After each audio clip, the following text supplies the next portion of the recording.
I was lucky enough to go to my first scientific meeting, and as in part of the talks that I was listening to, a scientist named Michael Silverman got up to give something that was like a 20-minute talk.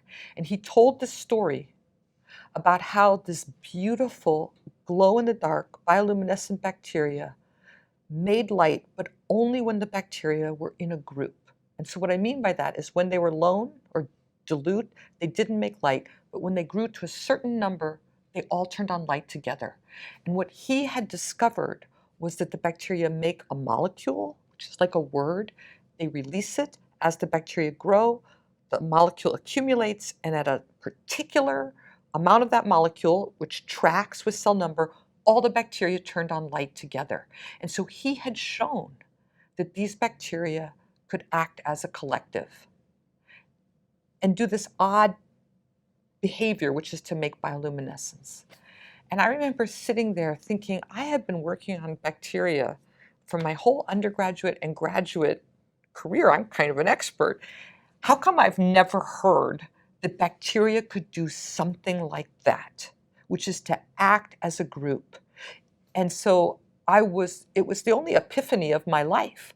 I was struck by that, and I thought, and he said, look, you could make mutants and just turn the lights off in the room and find out bacteria that either make light when they shouldn't or don't make light when they should. And by tracking that bioluminescence behavior, you could find the genes and find the components. And I thought, surely I'm smart enough to turn the lights off in the room and figure out which of these cells are dark and bright. And so he made it sound so easy, and he made it sound so amazing that these bacteria could work in a group that I literally ran up to the podium, and it was just hanging off the podium, and said, you have to let me be your postdoc. And that young woman, I don't know how I got the courage to actually do that at that time in my life. I was like 25 years old, but it was the greatest, for me, moment of inspiration ever that I actually did it. Because he said yes, right after a few conversations, and a resume. He said yes, and I have worked on that for the rest of my life so far. And it was, I should also say, or you could put this, there was no example of that, right? People have been working on bacteria for almost 500 years, right?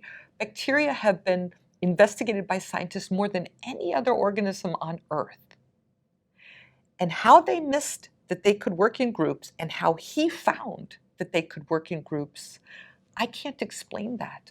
But it was the most remarkable moment of my scientific career because it changed me forever. I sat there, this young woman sat there, and I said to myself, I have to work on that. And so I did.